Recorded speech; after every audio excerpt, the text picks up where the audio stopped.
Más Cultura, nuestro segundo capítulo de esta primera temporada de Encuentros y Conversación, aquí en este precioso lugar, en la Casona Cultural, emplazada en nuestro Parque Municipal de Peralillo. Bueno, a continuación tenemos un gran invitado. Es un invitado de un saber bien especial y va a ser muy interesante esta entrevista porque vamos a hablar de ciencia. Así que Patricia, con nosotros. Hoy Jorge Pérez, nuestro invitado en Encuentros y Conversación. Vamos.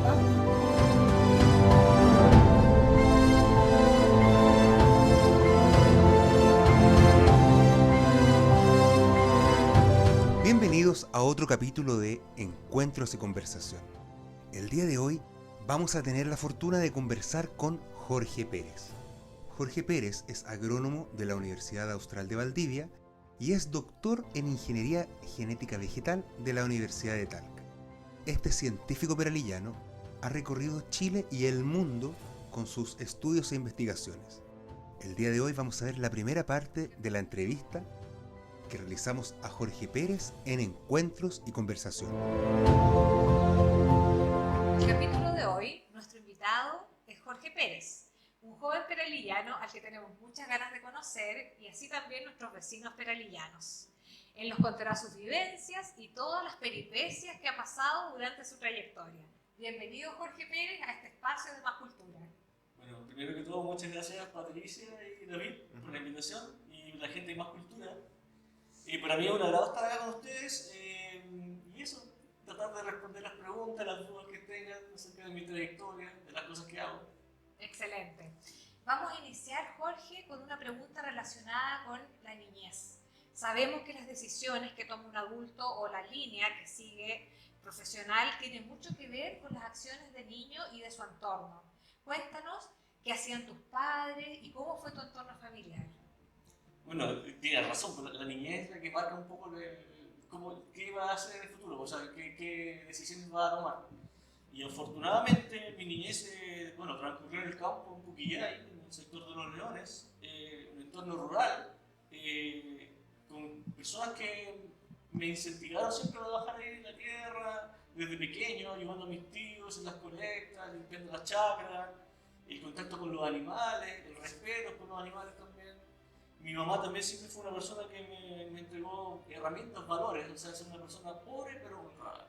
Y quizás eso marca la diferencia entre una persona decir un poco tu futuro y también de despertar el interés en ti de querer aprender más. Y cada vez que no sabía algo, lo buscaba y aprendía. Muy bien. Eso. Tenías mucho entorno donde salir a explorar, me imagino, Sí. caminatas, bicicleta. Y un hermano también, tienes un hermano gemelo. Así es, tengo un hermano que es gemelo monocigótico, es decir, somos clones, somos genéticamente iguales. Un poco distinto ambientalmente, solamente por el efecto del medio ambiente. Claro, y ahí desde pequeños salíamos a los cerros, recorríamos todos los cerros, nos conocíamos todo el sector de Los Leones, San Diego. Cerro Cañetera, que está por ahí también. Sí. Oye, ¿y es verdad que los gemelos tienen una particularidad de sensaciones, que si a uno le pasa algo, el otro lo siente, lo percibe? Mira, así dicen. En mi caso no es tan así porque, claro, probablemente existe eso de que algunos gemelos son mucho más unidos. Pero igual con mi hermano, claro, peleamos como todos los hermanos, pero al final del día como que siempre llegamos a un consenso y nos reconciliamos y nos aconsejamos. Eso somos súper unidos. Hay una buena conexión. Sí, una buena conexión. Perfecto. Tenemos unas fotos que queremos mostrar del entorno familiar de Jorge, así que ahí las vamos a ir comentando. Jorge, bueno, ¿cuál de los dos niños ¿Cuál va a es rayar Jorge? ¿Cuál es Jorge? Creo que sea de la izquierda. Aquí está con mi mamá. Bueno, ella es mi abuelita materna, se llama Evangelista Gabriel. Fue como casi mi segunda mamá. Ajá. Mi mamá también, que estaba muy joven, se llama Norma Díaz Bebé. Fueron una familia muy aclanada, ¿no? Sí, sí. Ella era una súper buena mamá, súper buena abuelita. Por eso al final como que la quiero mucho y claro, ella ya no está acá en este plano. Ninguno de mis dos abuelos, pero claro, es un cariño que todavía se siente. Y te dejaron una muy herencia rica en tradiciones. Exactamente, sí, los valores, todo lo que nos enseñaron. ¿Sigamos? Vamos por el lado de atrás.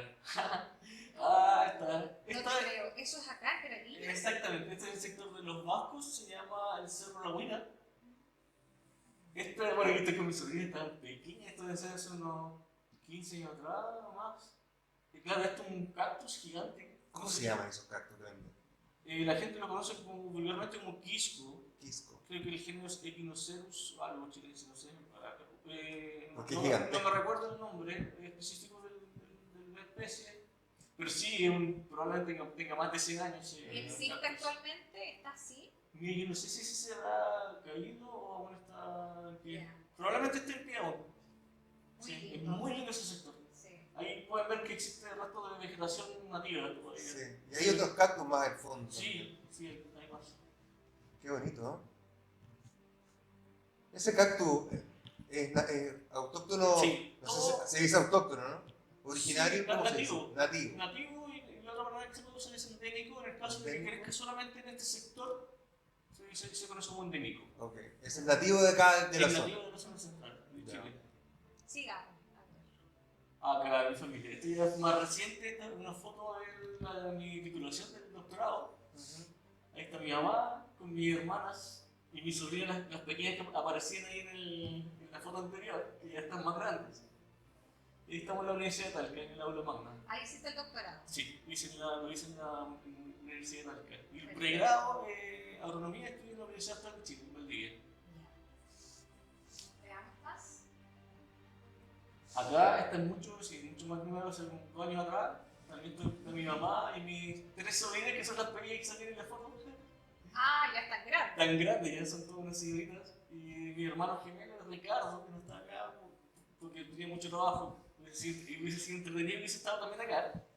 Y mi perro. Que es como ¿Y algunos de tus familiares siguió tu beta, el agronómica, o que le guste la flora? Sí, mira, bueno, obviamente mi hermano trabaja también en agrónomo. A mi sobrina le encanta mucho, me gustan los animales, las plantas. Y mi otra hermana es ingeniera comercial, pero en un mundo distinto. Así es. Sí, pero mi mamá es la que nos inculcó todo el amor y el cariño por las plantas. ¿Tenemos algo Sí. más del entorno familiar? Ahí, No, yo ahí la está. última, sí. Súper. Jorge, queremos saber, bueno, como nos contaste, te criaste en el entorno de los leones en Puquillay, en la comuna de Peralillo. Me gustaría que me contaras un resumen de tu escolaridad y cómo del colegio te fuiste a estudiar a Valdivia y de ahí Valdivia al mundo, ¿o no? Cuéntanos un poquito cómo se da eso. Bueno, fue muy rara la historia, pero mira, estudié acá en Peralillo, primero fue en el colegio de la escuela básica, que todavía no se llamaba Breda Parra, y en El liceo C27. el liceo C27, que fue hasta octavo básico. Ahí tengo muy buenos recuerdos de mis compañeros, de los profesores. Yo me acuerdo que incluso veníamos acá al parque, en un programa que se llama Técnico Manual, ¿Ya? y hacíamos una huertos de hortalizas. Qué bueno. Me encantaba, también veníamos con una asignatura que se llama Artes Plásticas. También veníamos a dibujar y a retratar el entorno. Y me acuerdo de esta casona porque siempre nos poníamos allá detrás de la laguna, que la laguna en esa época no existía. Y dibujaba en la casona acá, era muy bonito. En ese tiempo la casona estaba Claro, destruida. remoteada así, estaba como destruida. Y Era tenebrosa. era tenebrosa. Sí. Nosotros, nuestro hobby era meternos al sótano. Al sótano. Sí. Oye, punto aparte, las asignaturas hoy día ya no se llaman ni artes plásticas, Ni castellano, nada. Tienen un nombre distinto. Bueno, entonces de ahí a la universidad. Sí, mira, de ahí estudié en el Liceo Industrial, que ¿Ya? es la enseñanza media en San Fernando. Y ahí saqué una carrera de electricidad y fluido industrial. Nada que ver con el campo. No, claro. ¿Pero te ha servido Sí, algo? sí, me ha servido para hacer instalaciones eléctricas. Domiciliarias. Sí, he hecho Muy muchas. bien, muy bien. De ahí estudié, hice un preuniversitario, ya que fue como los últimos 3 meses del preuniversitario, era como que agarré lo último. Porque por el hecho de estar en un liceo industrial, como que la malla es distinta a un humanista. Entonces, obviamente, tienes déficit en lo que es biología, química, otros ramos fundamentales. Entonces, ahí yo me acuerdo que iba incluso los sábados con mi hermano a repasar y a repasar todo el año de los facsímiles que habíamos hecho. Claro. Entonces, eso claramente es una cosa propia.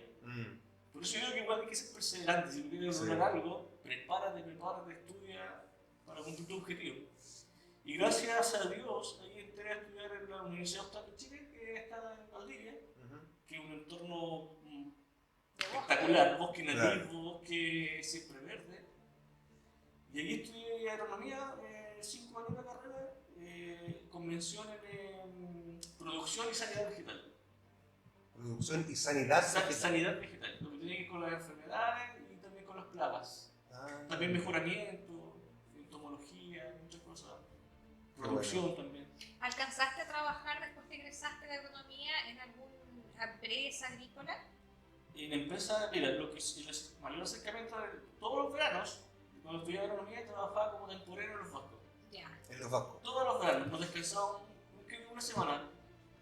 Y ahí juntaba plata para pagar la matrícula y todo, o sea, era todo el año trabajando. Y de ahí trabajé cuando terminé la universidad como asistente de investigación. Para algunos proyectos de algunos profesores que tenían un proyecto de investigación, entonces iba a revisar la parte del laboratorio. Claro, con la misma universidad. Con la misma universidad, sí. Y ahí te fuiste interiorizándote de la investigación y todo lo científico. Sí, de hecho, el primer acercamiento como a la ciencia fue en una práctica que realizamos en la práctica como ya final de la carrera, que lo realizamos con mi hermano y una amiga en el Centro Internacional de la Papa, que está ubicado en Lima, en Perú, que son distintos centros internacionales, dedicados a la hortaliza, al arroz, al maíz, en este caso a raíces y tubérculos. Y ahí aprendimos a hacer extracciones de ADN, aprendimos a trabajar con virus, con enfermedades de la papa, con marcadores moleculares, y ahí como que se me abrió el mundo. Ahí como que aprendí muchas cosas y eso es lo que apliqué posteriormente en la tesis y en los trabajos que realizaba en la universidad. Interesante.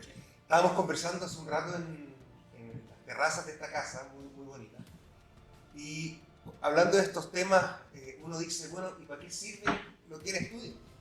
Entonces me gustaría que nos contaras a todos qué fue tan relevante para ti aprender esto de las papas y cómo afectó en la historia de la humanidad en algún minuto y qué tiene que ver con Chile. Explícanos un poco eso.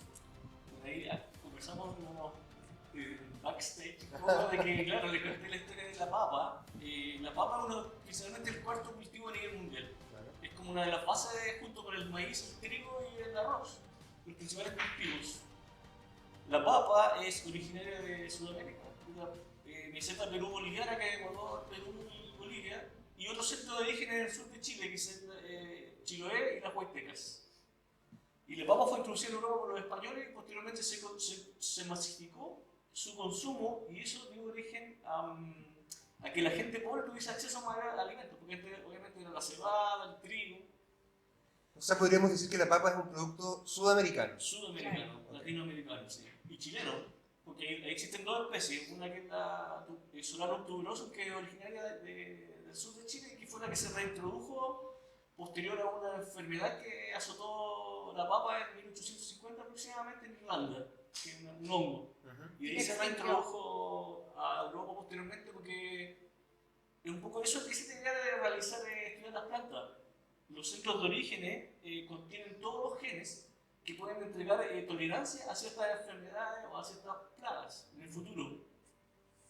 O sea, podríamos decir que los europeos tienen papas gracias a las papas chilenas. A las papas chilenas y a las papas de Sudamérica. El tomate también es sudamericano, la frutilla. El ají, ¿no? El ají también es de Latinoamérica. Ajá. La frutilla, por ejemplo, cultivada, el papá, una de las madres, es la frutilla blanca, la Fragaria chiloensis. Y la otra es la Fragaria virginiana, que es de Estados Unidos. Perfecto. Hay muchas especies. ¿Tenemos fotos de...? Sí, tenemos sobre los posgrados. Okay. Ahí vamos a revisar. Porque estuviste en varios países. Sí, gracias cuando entré a realizar el doctorado en la Universidad de Talca, iba como en tercero y postulé una beca que se llama Beca Chile en esa época, que era para pasantía en el extranjero de doctorado. Y ahí yo trabajaba con arroz. Y yo, mi doctorado es en ciencias con mención en ingeniería genética vegetal. O sea, trabajamos todo lo que es a nivel molecular y de ADN. Y la especialidad es en transgénesis. O sea, inserciones de ciertos genes específicos para poder estudiar su función. Como yo quería trabajar en arroz, en Chile no estaba muy desarrollado y mi profesor tutor, a mi había realizado su doctorado en Estados Unidos y tenía un amigo que era de Taiwán y él realizaba lo que es transformación de arroz. Postulé a la beca, me gané la beca y viajé por 8 meses a la Universidad Nacional de Taiwán, que está ubicada en la ciudad de Taipei, en Asia. Tú hablas de transformar el arroz, ¿transformarlo para qué? ¿Con qué objetivo? Mira, nosotros existen varias. Por ejemplo, la transgénesis es una técnica que te ayuda, por ejemplo, insertas un gen específico ya caracterizado en una especie. Puede ser una misma planta u otro individuo. Existen puede ser como para caracterizar, para saber qué función puede cumplir ese gen en la planta, o lo otro puede ser para ese gen utilizarlo en el mejoramiento y producir una planta con mejores características. En mi caso puede ser que sea más tolerante a la sequía, al frío, que produzca más grano, Claro. que sea más tolerante a una enfermedad, por ejemplo. Bueno, de ahí vienen los transgénicos. Venían los transgénicos. O sea, en mi caso era un gen de cebada, que estaba acá, lo aislé de cebada, lo cloné y hice plantas transgénicas de arroz que producía mucho en el fondo no es un gen, el gen finalmente produce una proteína que es la que va a cumplir la función. Entonces que producía esta proteína y mi papel era ver qué función tenía esta proteína dentro de la planta. Si otorgaba tolerancia o no otorgaba tolerancia a la sequía, por ejemplo, o a la salinidad. O sea, tiene un fin de hacer más eficiente el proceso de cultivo. Exactamente, y el arroz es súper importante porque es la principal fuente de alimentos de muchos países, sobre todo en Asia, en África. ¿Sí? Bueno, y aquí también antes de haber viñas habían arrozales, camino Peralillo a Santa Cruz por lo menos. De hecho, Peralillo es la zona del extremo norte, Peralillo y Palmilla, debido a las características de los suelos que son algunos suelos pesados, que son arcillosos, se producía mucho arroz. Ese es como el límite norte, y el otro es como San Carlos y Parral. Mira, Claro. interesante. Sigamos viendo más imágenes. Sí. Ahí está de Taipei, que es una ciudad muy maravillosa, es como la modernidad, pero a la vez muy anclada en las tradiciones. Te encuentras muchas cosas modernas, pero también te encuentras templos taoístas, templos budistas, templos japoneses. Muy, muy lindo. El clima también es subtropical. Y acá con mis compañeros, era mi profesor, Joan Yong-hong, y ahí estoy yo, y fuimos al Museo Nacional de Taiwán, donde tienen toda la colección de la cultura china.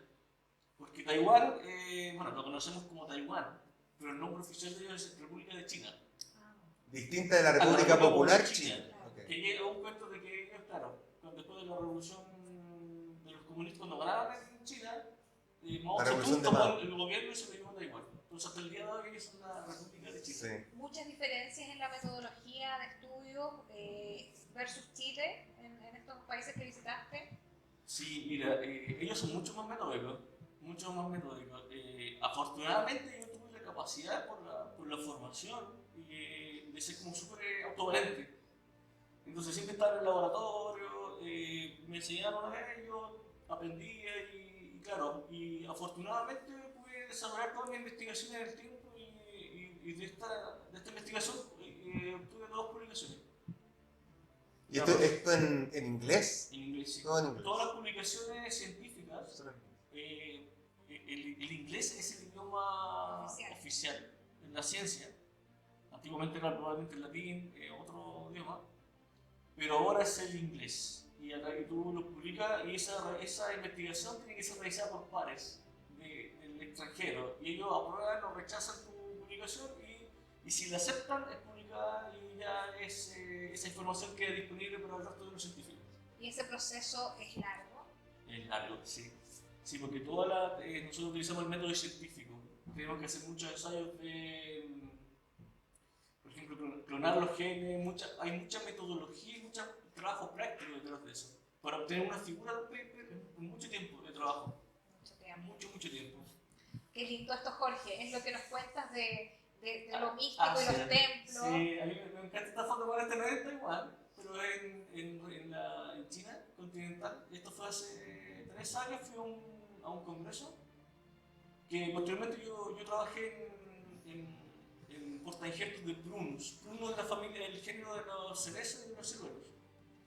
Y ahí hubo un congreso internacional de rosáceas, que es la familia a la cual pertenecen todas estas especies y que iba gente de todo el mundo. Y ahí fui y participé en un póster, y aquí estoy en la ciudad de Nanjing, en China, que es el interior de Shanghái. Este es un templo, me gusta esta foto porque es un templo de estos de confucionista. De Confucio. Sí. Es muy, muy interesante.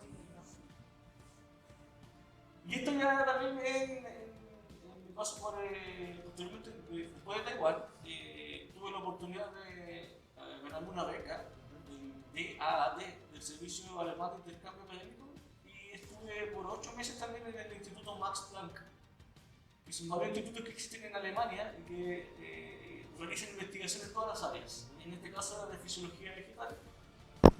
Y esto está en Berlín, ya que la ciudad donde se encontraba el centro está en Potsdam, que es una ciudad que está bien cerca de Berlín. Después de cada de estos doctorados, ¿se llama lo que se Sí. dice? En Alemania, me imagino que tuviste que presentar alguna tesis de algo. ¿Qué fue ¿Cuál fue la tesis de Alemania? ¿O qué pudiste Sí, mira, aquí escribir? realicé otra parte de mi trabajo en arroz, ¿Ya? y también algo en una planta modelo que se llama Davidops, una planta que es como el ratón de laboratorio, pero una planta pequeña. ¿Ya? Claro, ahí fui a complementar un poco los experimentos para poder publicar los papers que tenía pendientes desde el trabajo que inicié en Taiwán. Perfecto. Entonces fue como lo interesante de la investigación científica es que los científicos pueden colaborar con distintos centros. En este caso tenemos lo de la Universidad de Talca, y yo como primer autor porque era el que desarrolló la investigación, y gente de Taiwán, de Alemania. Entonces eso le da mucho más peso y puedes desarrollar técnicas que no están muy desarrolladas en Chile. Y en Alemania, claro, ellos tienen la última tecnología del mundo y todo. Esto del entorno, sí, esto es hermoso. Esta ciudad se llama Potsdam. Ahí hiciste el doctorado. Sí, fue una pasantía del doctorado, sí, una Ok. pasantía dentro del doctorado. Este es un palacio, se llama Neues Palais, como el Palacio Nuevo. Está en la ciudad de Potsdam, es un complejo de castillos que era la residencia del Kaiser. Y es muy, muy, muy lindo. Acá te gusta la Universidad de Potsdam cerca. Y lo bueno de allá, que me gustaría que en Chile se replicara, es que estos son jardines abiertos. Tú puedes ir en bicicleta desde donde está el Max Pan a Potsdam, que eran media hora, o puedes ir incluso hasta Berlín, que son 40 kilómetros en bicicleta. Qué bueno. Todo está conectado. Todo conectado, hay bicicleta, hay tranvía, hay metro, hay metro aéreo también, y también hay tren, que es muy, muy eficiente. Qué bueno. Maravilloso. Y acá también en Potsdam está la municipalidad, como el Rathaus que le llaman ellos.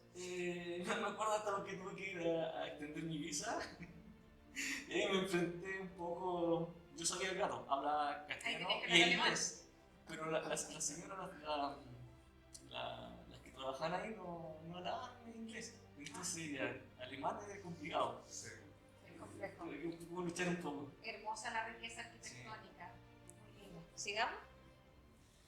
Y esto es dentro de todos los viajes, claro, conocí varios países cercanos a Alemania, está todo muy cerca. Esto en Praga, que encuentro que es una de las ciudades más lindas que existe en la República Checa. Hermoso. Y eso ya después realicé un postdoctorado, una vez que terminé mi doctorado en Brasil, en el estado de Minas Gerais, y esto es la Universidad Federal de Viçosa. Ellos realizan mucha investigación en fisiología vegetal. Y como es pequeño el mundo, yo a mi jefe con el que trabaja acá, yo lo conocí en una pasantía también en Alemania. Entonces, claro, el grupo de Alemania está relacionado con esta universidad y a la vez con la Universidad de Talca. Entonces, como Mucha conexión. mucha conexión. Jorge, pero tú entre doctorado y doctorado te tomabas un tiempo, llegabas a tu país, te dabas un año sabático o inmediatamente seguías y postulabas a otro. Sí, sin la misa. Ya. A los vascos ya no volviste más. No, no. Oye, una pregunta con respecto a esta. Estuve viendo en tu currículum y hiciste un trabajo con arándanos. ¿Tiene que ver con esta universidad o no?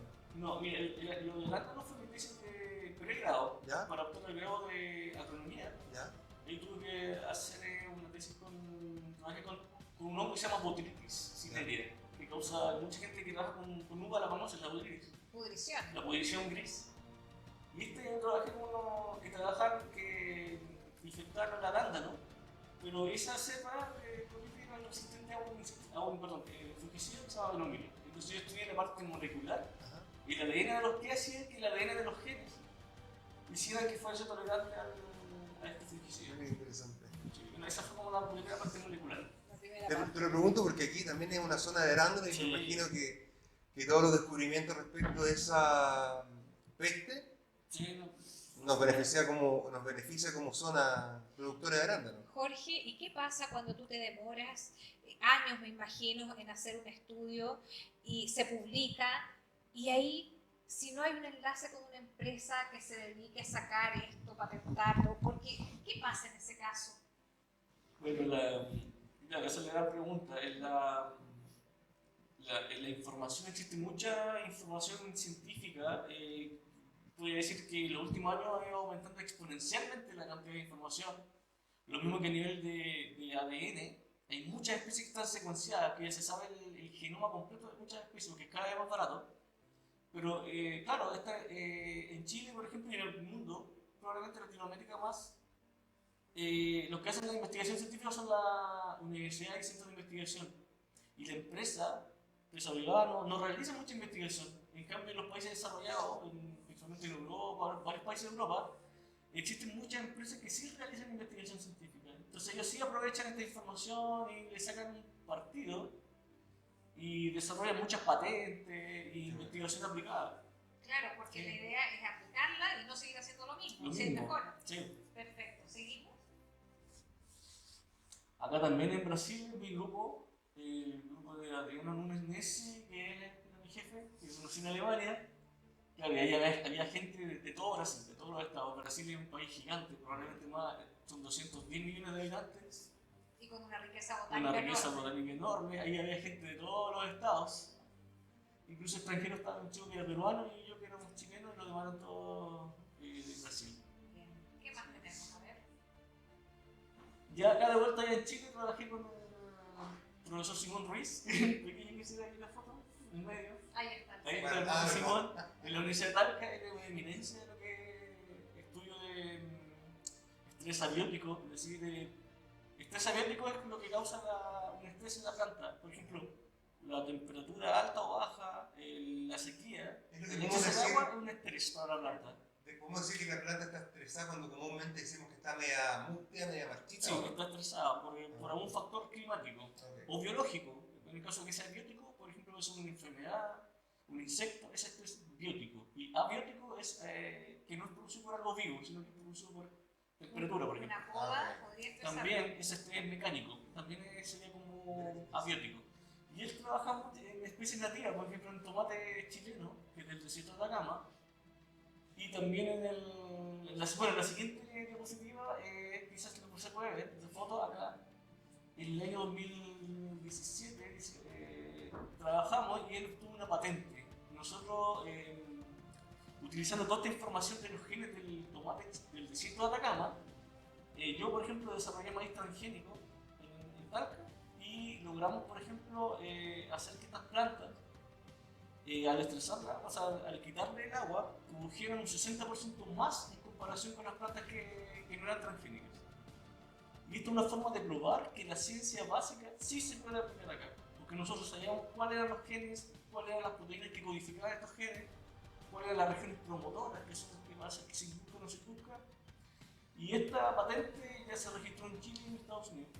Porque hemos usado o hemos oído una palabra que para muchos es muy demonizada, que es la palabra transgénicos. Entonces, explícanos cuál es desde la postura de la ciencia, porque uno se entera por las redes sociales que no es una fuente muy fidedigna. Cuéntanos qué son los transgénicos y si realmente se están mal o qué nos puedes decir respecto de eso. Mira, primero, así como científico, decir que la transgénesis es una herramienta muy poderosa y que en mi caso, que trabajo como en laboratorio, más la ciencia básica y un poco aplicada, la agricultura es una herramienta formidable para estudiar la función de los genes. Por ejemplo, tú quieres saber qué función cumple tal proteína, entonces tú aíslas el gen que va a producir posteriormente esa proteína, bueno, el RNA mensajero y posteriormente la proteína, y de esa forma puedes caracterizar muchos genes. Y eso no pasa solamente en plantas, sino que a nivel de medicina. Pueden haber terapias génicas que pueden utilizar transgenes o la biotecnología también para curas para el cáncer o para algunas enfermedades. Y para mí, en la agricultura, por ejemplo, está muy demonizado porque la gente, existe una desinformación. Ya. Quizás es culpa de nosotros como científicos que no aterrizamos estos temas hacia la comunidad y no nos damos el tiempo de explicar un poco en qué consiste esta técnica. Y a través de los miles de años de que existe la agricultura, el hombre siempre estaba interviniendo en las plantas a través del cruzamiento, a través de elegir aquellas que tienen un fenotipo, o sea, o cómo lucen, distinto, y solamente se las van propagando, usando especies distintas. Y eso ya o también utilizando levaduras, por ejemplo, para hacer pan o cerveza, esa ya es biotecnología, porque estamos utilizando elementos vivos o seres vivos para producir un producto. Y también, esta es una herramienta muy valiosa porque actualmente no existe ningún estudio de que diga que los transgénicos por sí te van a producir cáncer o alguna enfermedad, excepto algunas alergias, que son las mismas alergias que tú puedes tener, por ejemplo, al maní, algún tipo de proteína de origen vegetal, por ejemplo, los celíacos que son alérgicos al gluten, a las gluteninas que están en los cereales. Pero eso pasa en todo. Pero la transgénica se puede, transgénesis, perdón, se puede utilizar para muchas cosas. En medicina, por ejemplo, la insulina que se produce actualmente, la que muchos de los insulinos dependientes tienen que consumir, se produce en un organismo transgénico. O sea, el origen humano que codifica para producir esta hormona peptídica y se insertó en bacterias. Y ellas son capaces de producirla en mayor escala, lo cual sería imposible porque antes tenían que hacerlo desde páncreas de animales. Oye, ¿y un ejemplo? qué productos transgénicos? Bueno, nos contabas que participaste en transgénesis de maíz. Arroz, maíz. El de maíz no se aplica actualmente porque está en patente, tiene que alguna empresa comprarlo. Okay. Sí, ellos compran como el pack, como que todo el conocimiento y el paquete tecnológico para producir ese aumento en la productividad, por ejemplo. Ajá. Y ellos lo replican. Pero hay todo un desarrollo intelectual que es de los que participamos dentro del proyecto, también de la universidad y del gobierno, porque también puso plata. O sea que gracias a la transgénesis de los cultivos se usan menos recursos para producir más. Exactamente. Si tú puedes producir, por ejemplo, plantas que pueden ser más tolerantes a la sequía. Por ejemplo, puedes producir plantas que tengan mayor contenido de algunos compuestos que son beneficiosos para la salud, por ejemplo, antioxidantes, algún tipo de flavonoide, algún tipo de vitamina. Puedes producir, por ejemplo, uno de los casos más que se ve esto del rechazo a los transgénicos, la demonización, es el golden rice, el arroz dorado, que hace más de 20 años se produjo un arroz transgénico que era amarillo porque tenía beta-caroteno. Pero eso fue prohibido en muchos países por decir no, es transgénico acá, y sabemos que un pigmento, solamente es color amarillo, sí, viene el precursor de la vitamina A, tiene que ver con la visión, que ayuda a la. Y hay muchos países donde consumen solamente arroz blanco, son países muy pobres, no tienen acceso a otra dieta, entonces son deficientes y hay muchos índices de ceguera. Entonces eso se podría haber subsanado con este tipo de arroz. O sea, Jorge, ¿tú nos podrías asegurar que los transgénicos entonces no son tan dañinos como cualquier otra tecnología? Entonces podría ser un mito eso de. Sí, mira, lo que sí también tengo que aportar un poco aquí que en transgénicos hay muchos estudios, sobre todo en cuanto a la salud. Y para liberar transgénicos es súper complicado, tiene que haber muchos estudios detrás para poder recién liberar un órgano transgénico. Claro, existen también quizás la problemática que podría ser esto que dije, la alergia, o lo otro que si tú cultivas, por ejemplo, maíz transgénico en México, donde un país del centro de origen del maíz, es complicado. Entonces ahí tienen que regular mejor eso. Lo que yo pienso es que tú tienes que tener el derecho a saber lo que estás consumiendo y por eso la ley de etiquetado es fundamental. Si yo quiero consumir transgénico es mi decisión, si no quiero es mi decisión. Claro. Así es. Sí. Bueno, pasemos a un punto que está muy en boga, un tema hoy en día, que tiene que ver, Jorge, con el cambio climático. Yo quiero que nos cuentes un poco, desde tu perspectiva, ¿cierto? ¿Qué cambios puede hacer la ciencia o qué mejoras cómo puede contribuir a todo esto que está pasando? Mira, una buena pregunta porque de difícil respuesta. Y amplia. Y además relacionado con la biotecnología agrícola que tú has desarrollado. Exactamente, la biotecnología, estas herramientas moleculares nuevas. Ahora también hay un tema que es mucho más específico y mucho más nuevo que se llama edición génica, que es producir como una planta con características mutarógenas o algo, pero que no es transgénico y que puede servir incluso para remediar algunas enfermedades que eran genéticas. Existe, por ejemplo, el cambio climático. Vemos que en Chile, por ejemplo, a finales de este siglo, en la zona central, las precipitaciones van a disminuir probablemente en un 25% y la temperatura va a aumentar en 2 grados o 3 grados. Y lo peor aún es que van a haber eventos, por ejemplo, de altas temperaturas o de bajas temperaturas en épocas donde normalmente no existían. Entonces eso va a poner en peligro o en riesgo la productividad. Entonces, claro, hablamos de cambio climático, de calentamiento global, pero esto es como un efecto, claro, el calentamiento global es el aumento de la temperatura promedio del planeta, ¿cierto?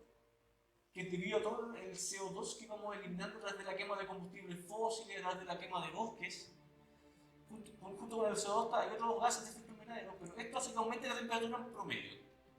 Y este aumento de la temperatura global hace que se produzca un cambio en los patrones del clima. O sea, en los regímenes de precipitación, en las temperaturas, en las corrientes marinas, y eso es lo que produce todos estos desbalances. Entonces estamos en un punto como de inflexión casi, donde tenemos que hacer algo. Uno, disminuir la emisión de gases de efecto invernadero. Y otro, la agricultura también es una fuente de, por ejemplo, el metano, que es un gas.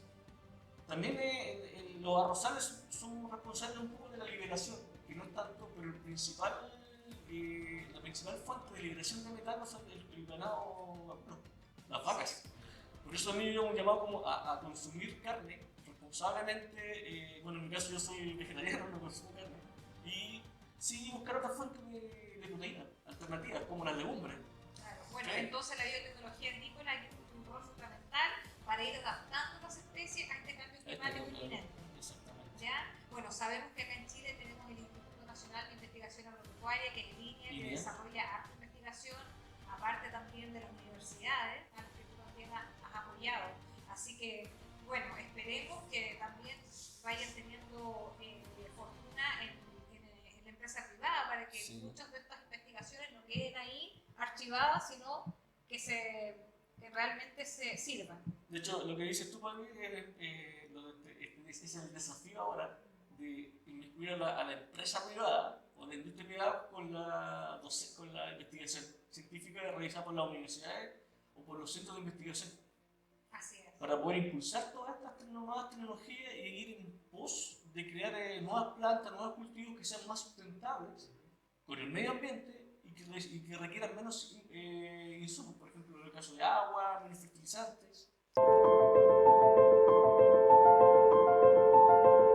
Queremos agradecer este nuevo episodio de Encuentros y Conversación a la ilustre Municipalidad de Peralillo, El Galpón Restaurante, el Chinchín Resto Bar, soy David.cl Light Sound Producciones.